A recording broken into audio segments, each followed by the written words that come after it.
Hello and welcome to the GZERO World Podcast. This is where you'll find extended versions of my interviews on public television. I'm Ian Bremmer, and today we are talking about the future of healthcare under President Trump and what it could mean not just for the United States, but for the rest of the world. The Trump administration has made it clear it wants to slash government spending and remake institutions like the CDC, the NIH, and the FDA. Trump has had a whirlwind first few weeks in office. Among his many changes and executive orders, he pulled the U.S. out of the World Health Organization and froze all foreign aid, which includes a wide range of support for global health programs.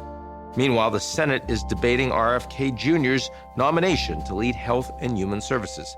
He's an alternative medicine advocate, noted vaccine skeptic, and the cultural force behind the Trump administration's Make America Healthy Again agenda, a movement united by skepticism toward mainstream health institutions, big pharma, and government mandates. What will Trump's executive orders mean for medical research and public health programs? Should we be worried about the spread of bird flu and potential new pandemics? Will the CDC endorse RFK's ideas about raw milk and unfluoridated water? To break it all down, I'm joined by New York Times science and global health reporter Apoorva Mandavilli. Let's get to it.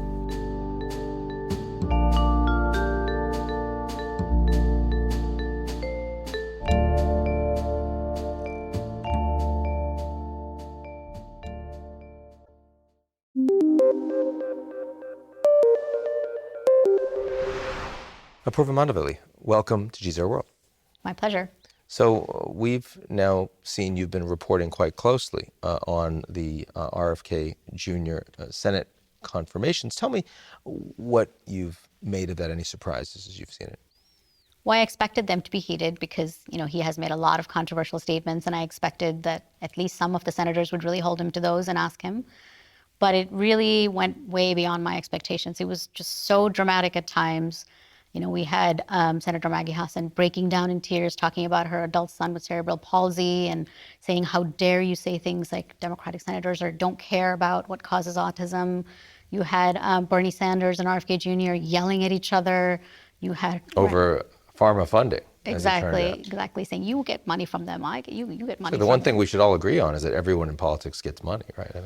Is there anybody who's entirely honest? I don't know. And you also saw, I think, some really meaty conversations about the science, about whether vaccines cause autism, which RFK Jr. has, maintained that there is a link. And you saw very clearly, Dr. Cassidy, Senator Cassidy saying, no, the studies have shown that is not the case. Convince me that you now believe that there's not anything there. And then you saw Rand Paul, another GOP doctor, directly arguing with Senator Cassidy. So that was very unusual. So it just had a lot of very dramatic moments. So there were a lot of surprises, but not a surprise that he was confirmed. Lots of places where the Trump administration, where President Trump is focusing on things that are indeed problems, but a lot of disagreements on how one would go about fixing them. Where do you think RFK is getting it right, that something is truly out of whack with the U.S. health system today? I think it's very, very clear that we do have a problem with chronic diseases in this country. That's something he talks about a lot. He doesn't always get his numbers right. He said things like 48% of America's teenagers are diabetic when the real number is 0.35%. Those numbers are not exactly close. No, they're astronomically different. But what he does get right is that those numbers have been going up. They've been going up for decades, and they have been especially going up in kids who are obese, and even that has been a huge problem. Now, there are more and more kids who are obese. And to be fair, those numbers are mostly going down in other wealthy economies around the world. We are much worse off. We're not the only ones, but we are much worse off than a lot of other countries. And we also have just a lot of cancers, and they are rising in young people and in women. So there's clearly something in our food, in our environment, whatever it is, that is driving these very unhealthy trends. And I think he's right about that, and also that we don't spend enough money on prevention as we do on treating it after there already is a problem. Now, is it fair to say that he has a fundamental mistrust about corporate interests in this area? I think he does, and obviously he takes it too far in some arenas, like with vaccines, for example, where he is convinced that all the pharma companies are out to poison all the kids and they don't care how many have died. He has said things like that. He has said that about CDC scientists as well. So he does seem to have this very innate mistrust in large organizations, whether they're corporate or even government. Interesting that he's going to go be a very big government person, but and he's not wrong about that. He does say the thing about RFK statements is if you really look at them, there is always a grain of truth in there somewhere. He'll say pharma companies are really corrupt and manipulative, and they will take data to make a profit. And he's right about that. If you look at things like Vioxx, the drug that caused heart attacks, and we didn't know about it until it was really a big problem. So and they did. The pharma companies that were putting that out did actually know. They did actually obfuscate the data. And there are instances, we know that pharma companies are driven by the profit margins. That's not a surprise. But I think where he starts to go wrong is when he takes those things and really runs with them. As with the comparing 0.35 to 48%, he takes the very real statement he has on his hands and he exaggerates it to a point where it is no longer true. So let's get into the vaccine point, because I certainly have heard a lot of vaccine skepticism from RFK. In fact, it's how he first got on my screen well before he was running for president. Has he moderated that now that he's in a position where he has to say nice things to senators to get his job? Do you buy any of that moderation? Because, one could make the argument, oh, he just wants to get in. One could also make the argument, oh, he was saying a lot of this before because it's the way that he gets himself known. Where do you fall on that spectrum? He has said a lot of things, and I don't actually think he has walked them back enough. He, in the hearings, for example, he kept making the point that there are all these studies that he knows of showing that vaccines cause autism, for example, even though there were people on the committee, Bernie Sanders, Dr. Cassidy, saying, look, the studies are out there, and that is not what they're showing.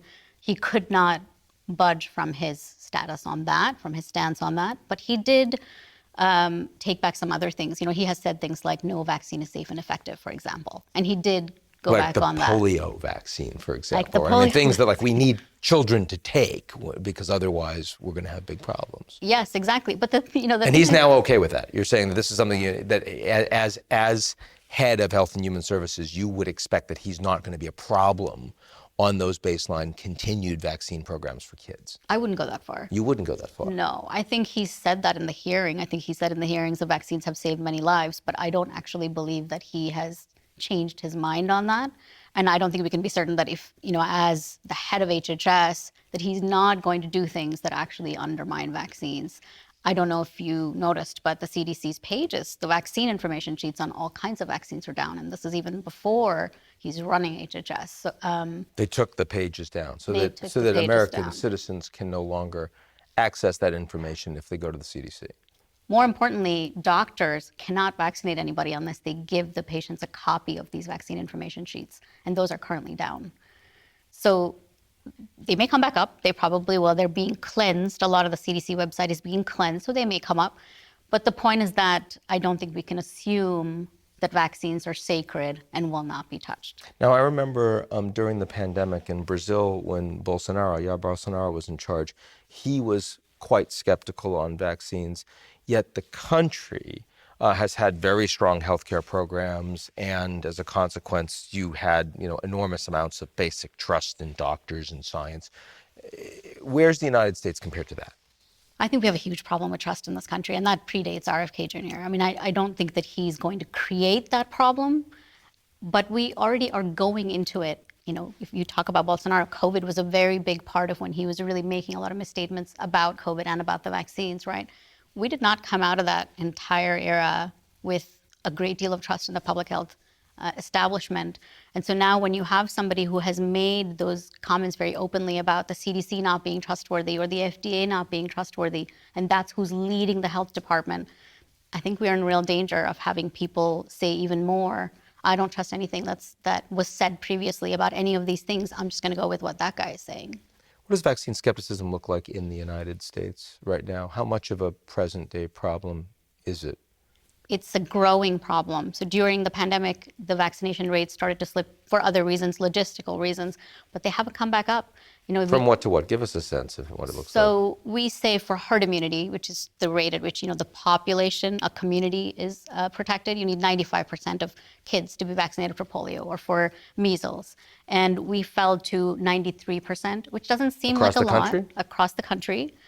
And that doesn't seem like a lot, 2 percentage points, but that's hundreds of thousands of children. And if you look state by state, because it's the states that set the vaccination policies, there are states where the rates of exemptions have really gone up quite a lot. And now you've got states like Louisiana saying, we're not going to promote vaccines. If people want to go get them, that's fine. We're not going to provide the information. And I think we're going to see a lot more of that.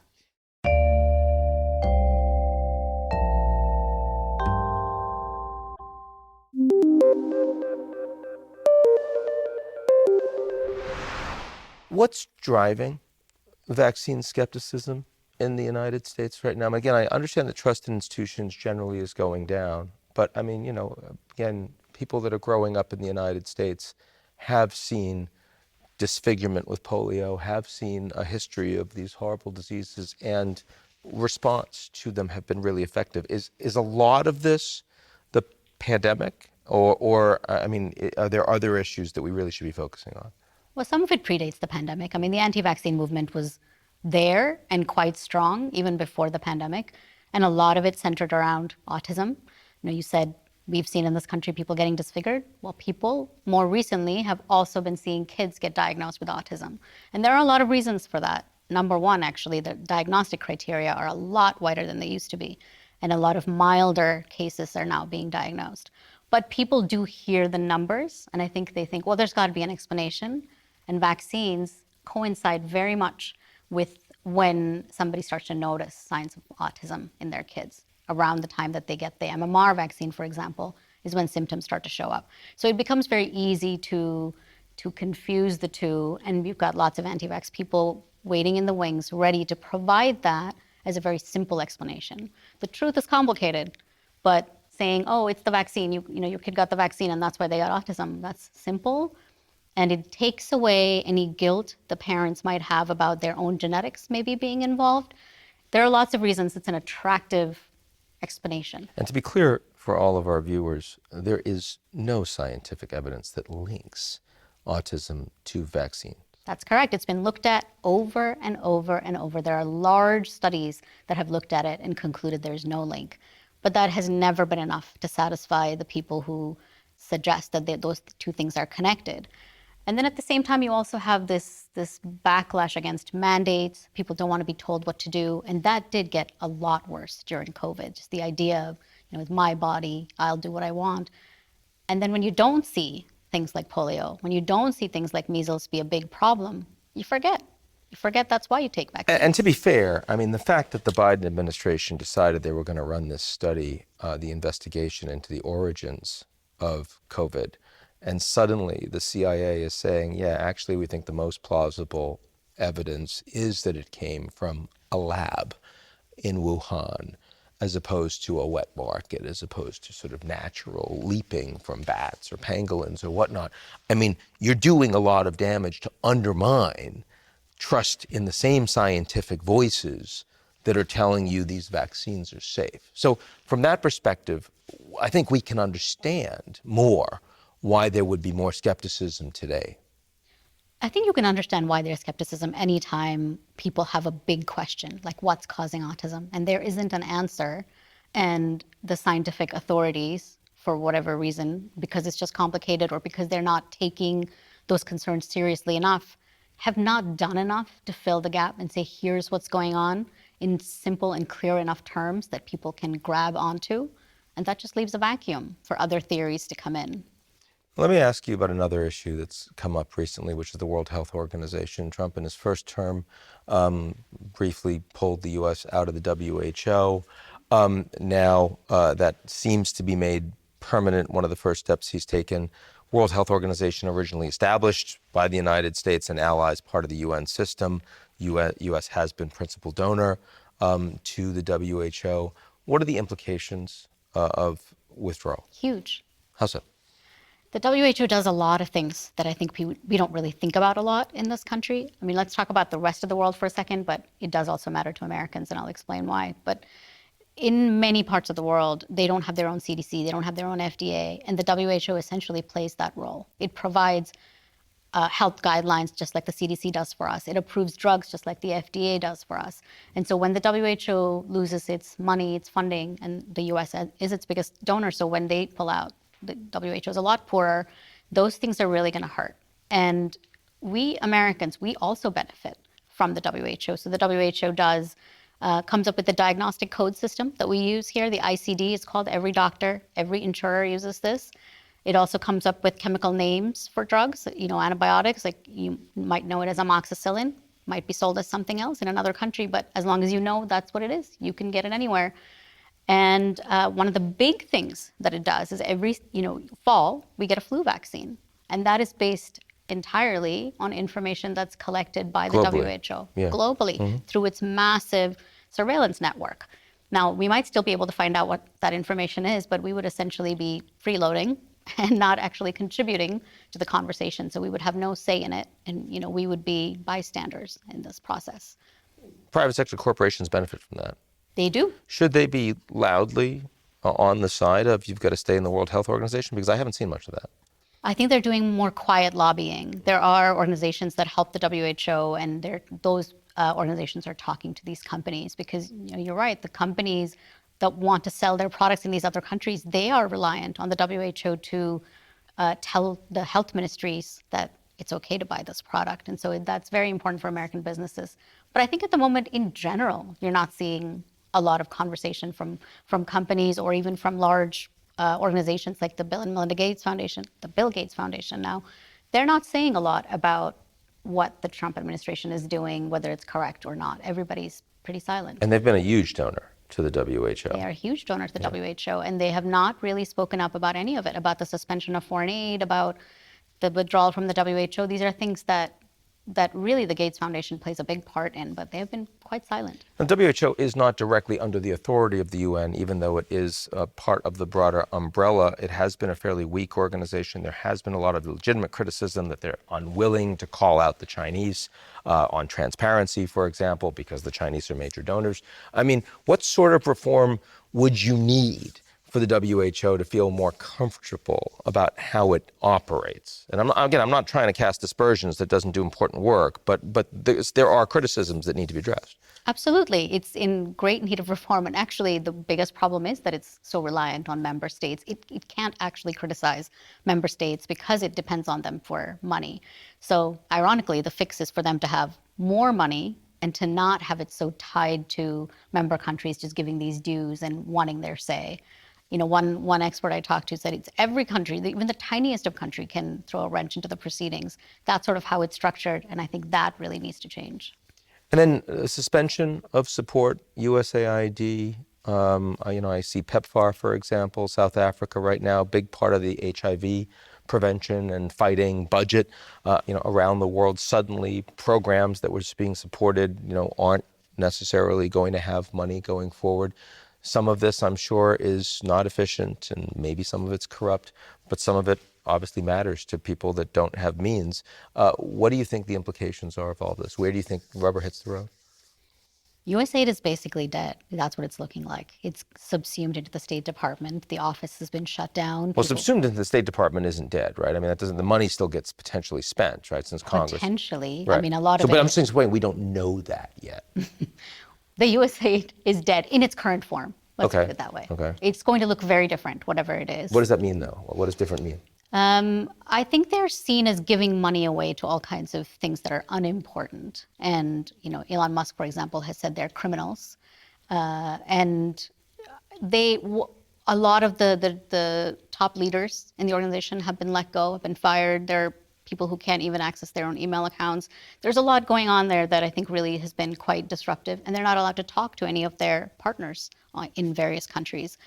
Again, there's this perception that everything that USAID does is for the benefit of other people and not Americans, but some of what USAID does is very important to us. So, there have been at least about a dozen Ebola outbreaks in Africa in the last few years. There have been something including like one right now. including one right now in Uganda, Uganda. yeah. And there have been about 20 swine flu outbreaks, and USAID helped contain those. And those, if they come here, could decimate our agricultural industry. Ebola, if it comes here, would be a huge public health disaster.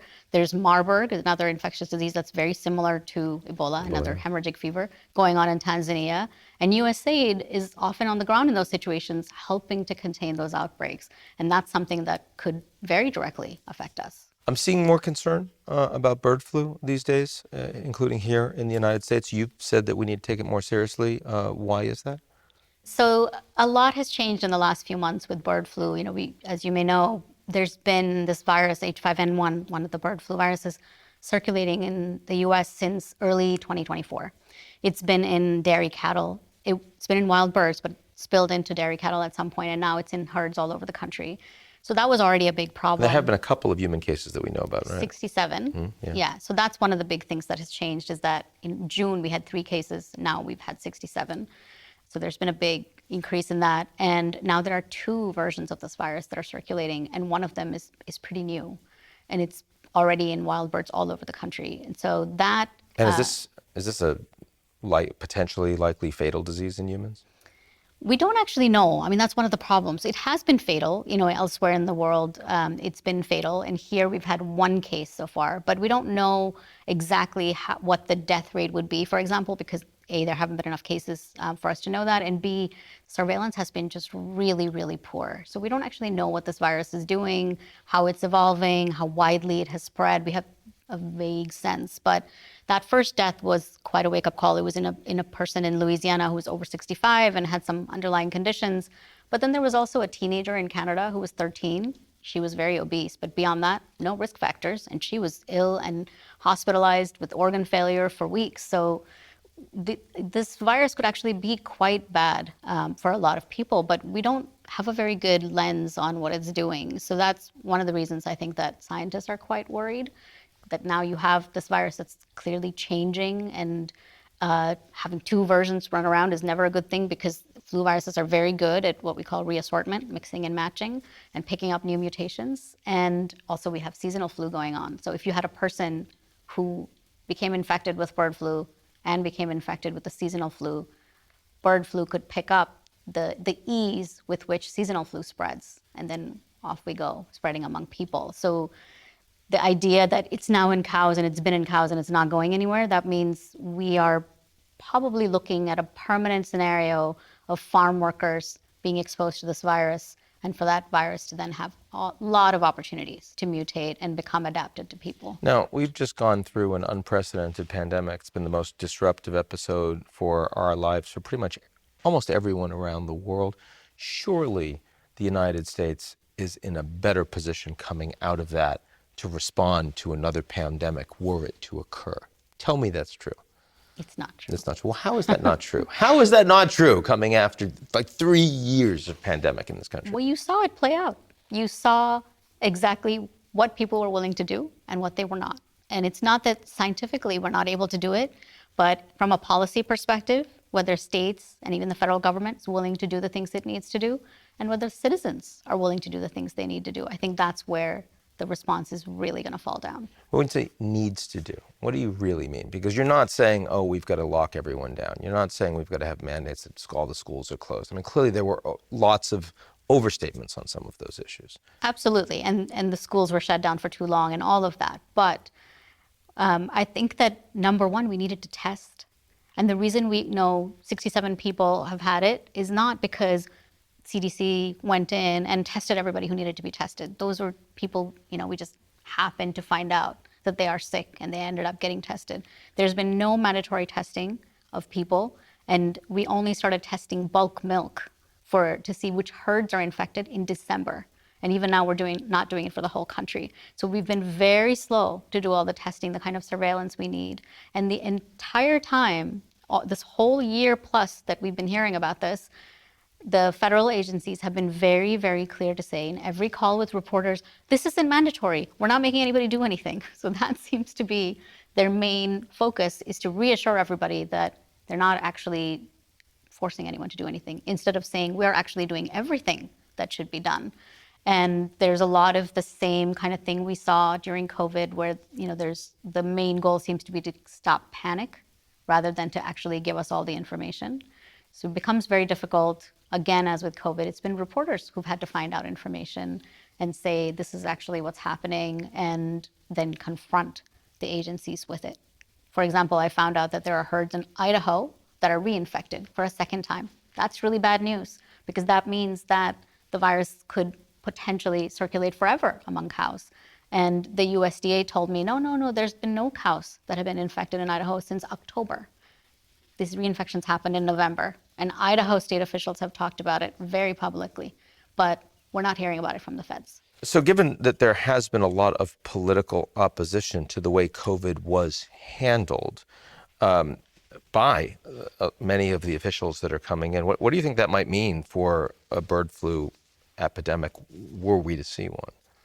I think it actually could be quite tricky. RFK Jr. really is a proponent of raw milk, which is full of virus, actually, at this point, bird flu virus. And health officials say that raw milk is dangerous to drink, but he has continued to support it. For example, we have bird flu vaccines that are in the federal stockpile, and he has said those are dangerous. Asked about it in the hearing, he did say that he would support whatever vaccine, but again, he's been so anti-vaccine so many times over the years, it's really fully hard to believe that. He's definitely opposed to mRNA, which would be our fastest, most efficient way to get to a vaccine.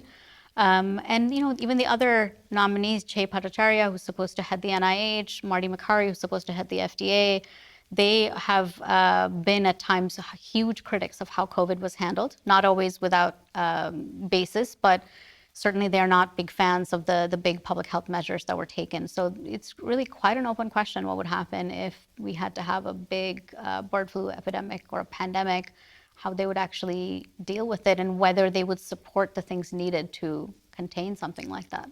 So, I understand why lots of people would have problems trusting the media, trusting their political leaders, trusting corporate leaders.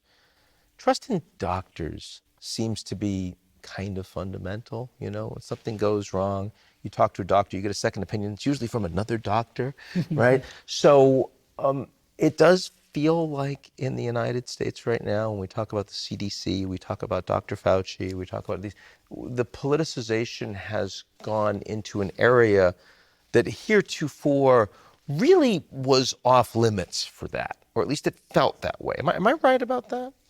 You're partly right. And here I actually get to say something positive. I don't think the trust in doctors is as bad as you might think.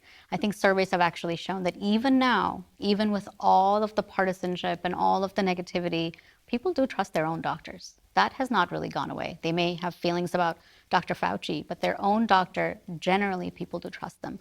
And it might surprise you to hear that in a recent survey, Americans actually said that they don't think we're doing enough to prepare for pandemics. So who knows, they might still surprise us all. And when Americans are saying that, does that hold true across the political spectrum? Probably not. But as a group, as a country, I think they do still want precautions. They do still want investments in pandemic preparedness. And at least some portion of the country will be ready to wear masks again if they need to. Apoorva Mandavilli, thanks for joining us today. It's my pleasure. That's it for today's edition of the GZERO World Podcast. Do you like what you heard? Of course you do. Why not make it official? Why don't you rate and review GZERO World? 5 stars, only 5 stars, otherwise don't do it. On Apple, Spotify, or wherever you get your podcasts. Tell your friends.